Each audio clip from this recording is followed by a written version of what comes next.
The basic concept for it, the things that Playboy represents, are the dreams that I myself had as a youngster as I was growing up. The big, wild, wonderful world of sophistication, urbanity, sports cars, food and drink, beautiful women, hi-fi, jazz.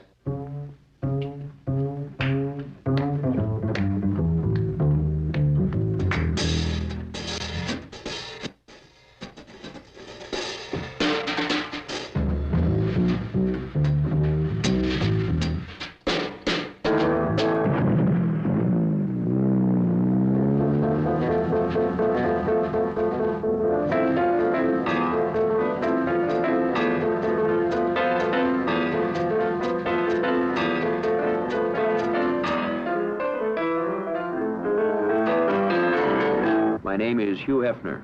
I'm 35 years of age, and I'm editor-publisher of Playboy magazine. I started with a personal investment of $600. In 8 years, I've built an empire worth $20 million.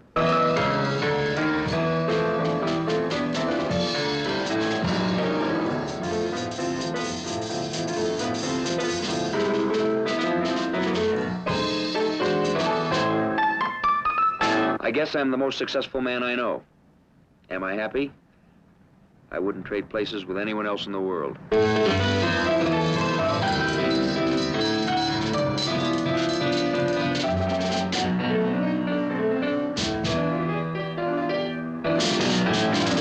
I'm a rebel.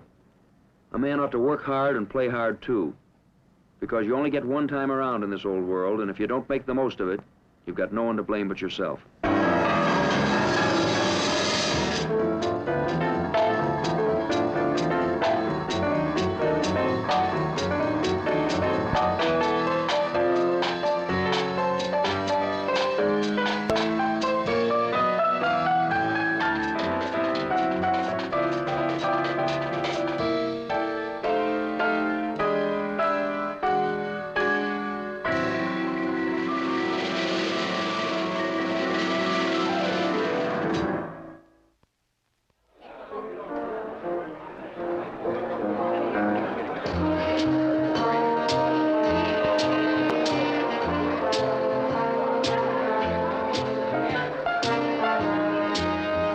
Hugh Hefner never tires of preaching the Playboy life, or, he says, of living it. Here in his 40-room house in Chicago, he regularly throws parties lifted right from the pages of his magazine. Hefner surrounds himself with beautiful women, good food, though he likes hamburgers, plenty to drink, though he seldom touches any, and more beautiful women. It's the ideal way to live, says Hefner, and 13 million Playboy readers seem to agree. The problem, say his critics, is that everything Hefner does is surrounded by sex.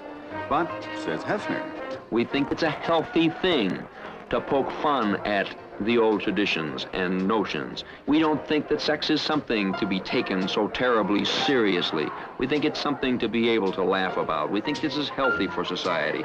We suspect that there is something very sick and wrong with the kind of attitude projected in the women's magazines, in a great many of the general publications that continually connect sex with sin, that continually connect it with sensationalism. This doesn't mean that everybody should be out promiscuously spending their time in orgies in urban apartments. We just think that sex is one part of life and a rather important part and should be enjoyed with the rest of it.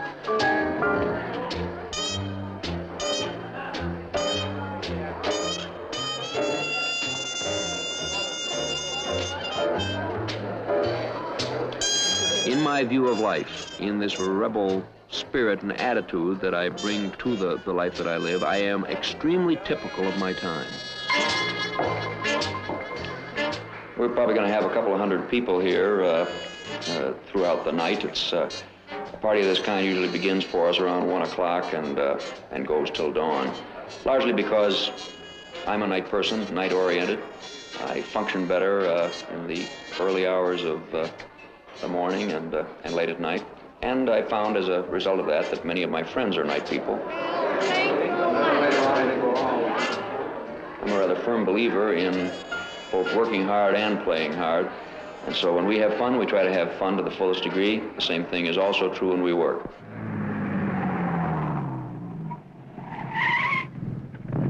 The magazine is not the only interest in Hugh Hefner's life anymore. He has a chain of Playboy clubs, is planning hotels, and hopes to make the Playboy life international. But the magazine is the mainstay, the first love, the gospeler. It combines articles on good food, the latest in fashions, and sports cars with pictures of nude women. Its leaping circulation, with more newsstand sales than Time and Life combined, brings Hefner the princely sum of $1.5 million a year. And strangely enough, its sophisticated sexual approach, complete with fold-out pin-ups, attracts almost as many women each month as it does men. The magazine, without any question, is a projection of my personality, of my own adolescent dreams and aspirations. I think that it's when you're young that the world is the greatest adventure, and if you can keep this same kind of attitude on things, then you're apt to get the very most out of life. Where would you like to go next? I left the Riviera, right? Yeah, I don't want to go for it. Yeah, well, the Riviera, like we said, I don't know, and it doesn't matter any order, you know. Any specific order doesn't matter.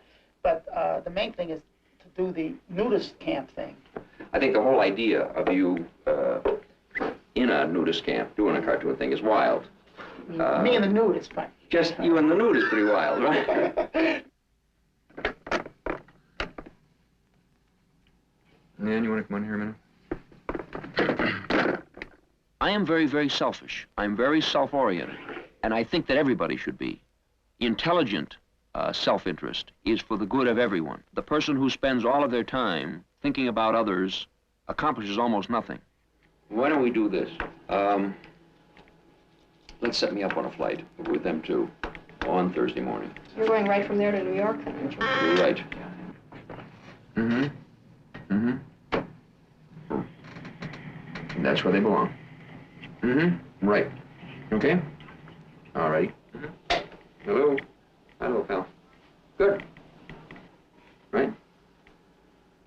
Well, I'm not talking dirty. And they don't know who I'm talking to either. In the years that I've worked for him, I found him to be something of a paradox. Socially, he's shy and sympathetic and somewhat soft-spoken. He's not quite the sophisticated playboy that he may appear to be, or that people think he is. He's just as delighted with his success as a child with a new Christmas toy. Nothing to him is impossible. And he has no patience with excuses whatsoever.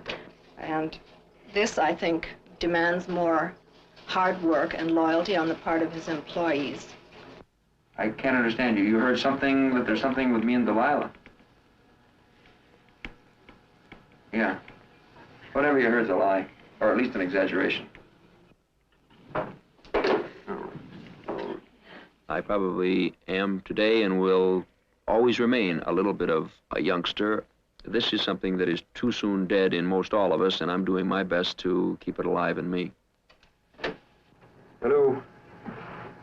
Theo, how come, as long as we have Delilah here, how many kids are we using on the show this next week?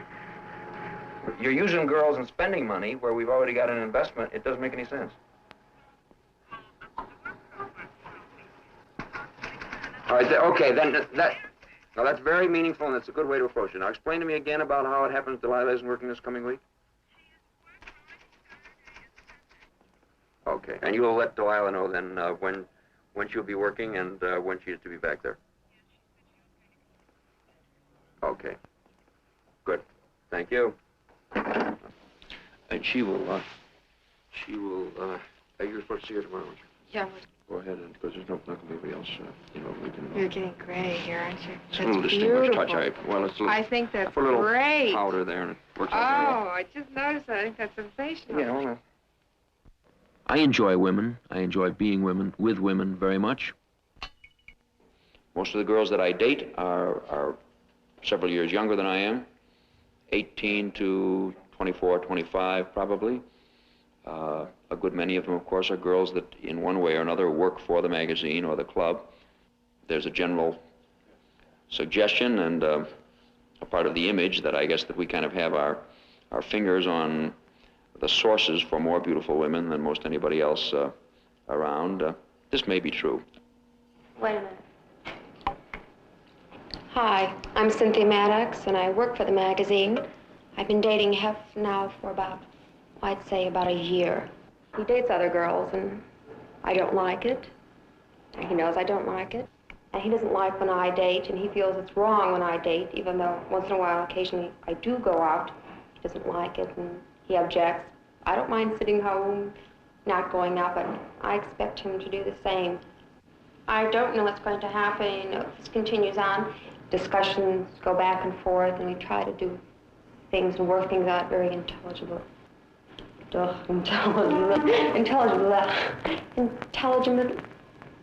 Intelligible? Mom. I dropped my horn. Mouthpiece. You got anything else to say? Hi. The nature of our work brings us in rather continual contact with a wide variety of very lovely girls, and it's one of the very pleasant parts of the operation.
I have a certain reputation for being a man about town and a guy with continually a beautiful and oftentimes different chick on my arm night after night.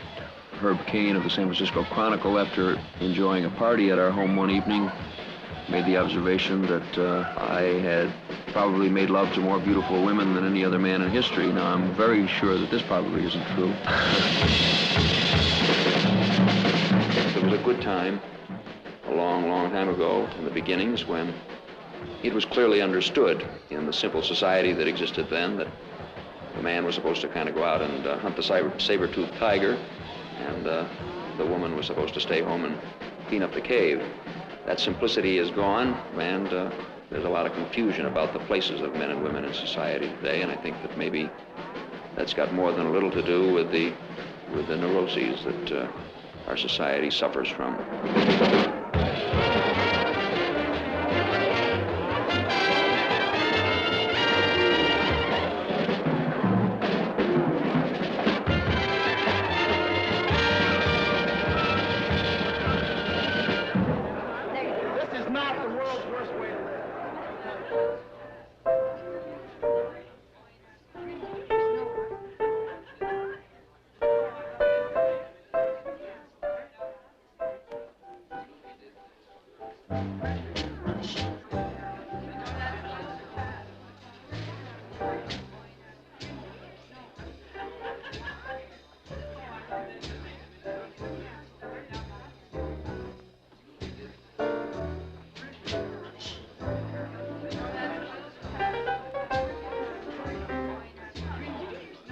Each person has their idols as they are growing up. At one point, F. Scott Fitzgerald meant a very great deal to me as a, looking back, when I was in my high school and college days, as a man that represented his era in the 20s. And I guess I gain a certain satisfaction out of the knowledge that, in a rather similar way, that I am thought of as being representative of a particular part of the 60s.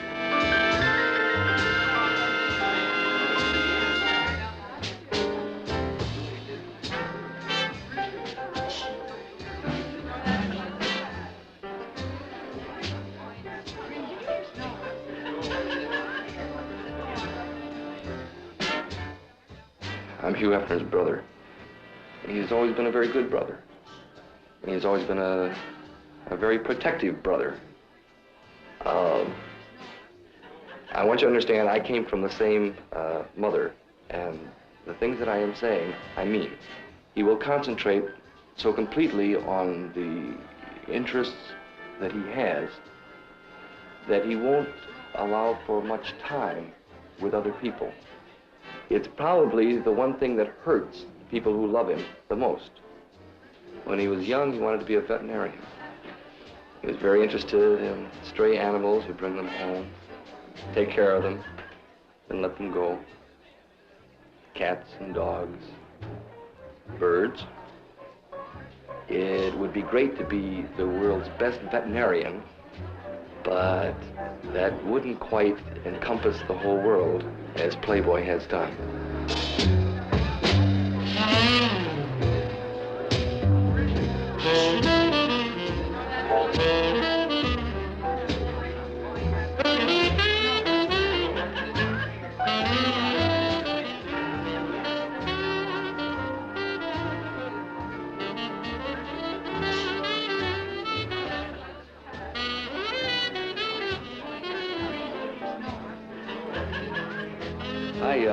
I enjoy people.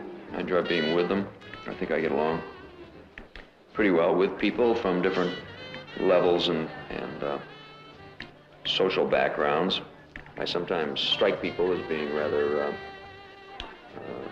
removed from the scene. I think that I enjoy observing a good deal, but at the same time, I think get on very well, and I enjoy people's company, and male and female. And nonetheless, I enjoy the quiet moments perhaps best of all. I enjoy relaxing quietly here at the house over weekends, and I also enjoy very much the second part of my work day. These are the good hours.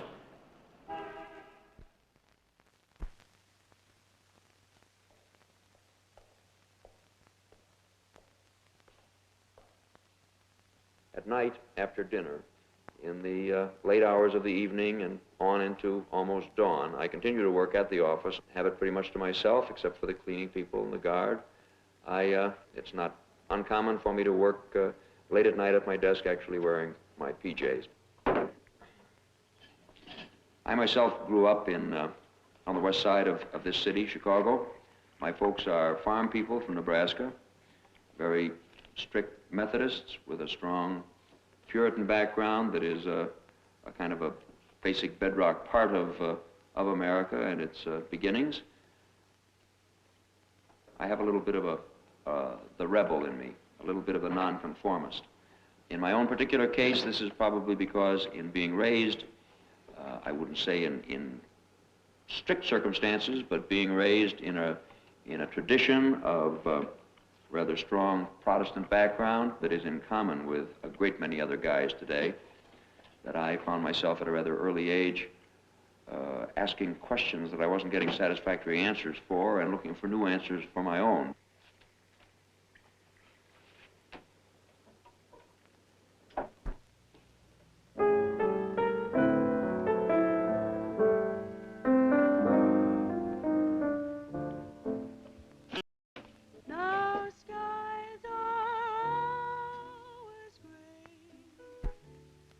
I guess there's an old adage that says that no man is a king to his servants, but that isn't true. The drive and this, whatever it is that pushes him, only Lord knows. It certainly inspired me to certainly go out and try to do bigger things myself. But I'm thinking of you. The moment I would say that to some people, he's a tycoon, and to other people, he's different things. And to me, I would say that he's the son that I never had. please remember, I'm thinking of you. When I was about 16, I started working on a scrapbook. Well, it was really a comic, and it was kind of a graphic autobiography of myself and of my school friends. I have about 70 volumes of it now. the time we proved to each other we love one another right through. I wasn't right for you. I was married once. It was not, I must say, a very happy experience for me. I think you've got to find yourself before you find your lifelong mate. And too many people find their mate first and only find themselves in later years, if at all. I'll have to try and play a solitary game. It's difficult to really realize when one has had as spectacular a success as we've enjoyed over the last 8 years, to really appreciate what has happened. There are moments, however, when I kind of stop in the middle of things, sometimes late at night here in the office. I stop as though there is a skipping or a brief moment in time where time ceases to exist, and I look at myself and exactly what's happened, and I must confess that it's a bigger dream than I could have ever really dreamed. I admit that when I began this thing, I had no notion at all that it could ever become what it has. I consider myself quite possibly the luckiest human being in the entire world.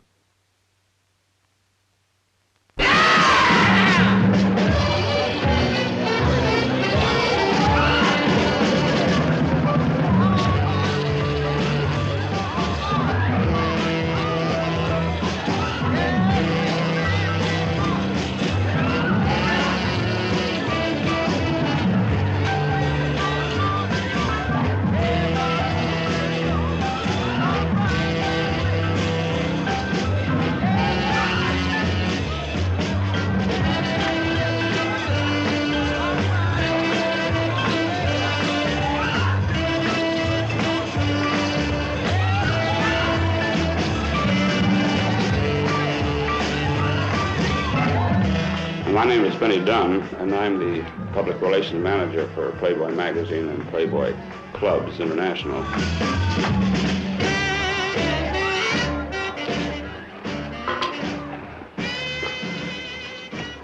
And I don't think there is anybody in our employ, or Mr. Hefner's employ, that is, who would do almost anything in the world for him without being asked. There isn't time or effort that they wouldn't do for him.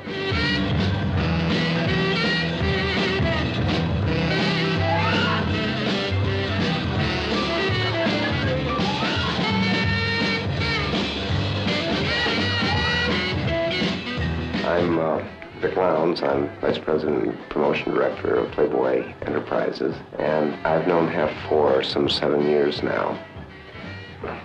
He's brilliant, a genius. Genius is a kind of a funny word. I suppose by definition I consider myself one,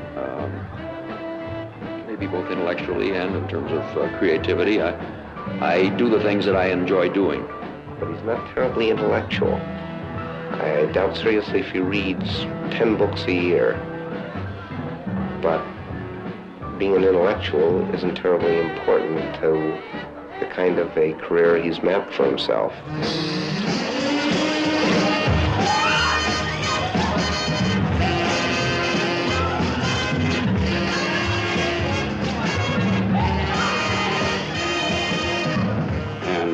What he has done for me and for my mental attitude, working for a man like Hef, is humanly impossible for me to tell you in so many words, because how can I tell you except that I really love this guy.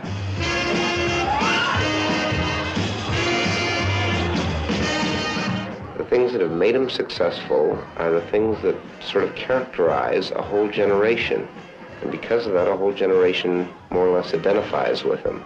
All of a sudden, people have money and more leisure than they've ever had before. And they're wondering what to do with it. Who am I? Where do I go with it? And Hef, in struggling to find the answers for himself, has become a sort of a guide for lots of other guys, millions of other guys exactly like himself.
Maybe under it all, I may turn out to be a pretty good little Methodist boy after all.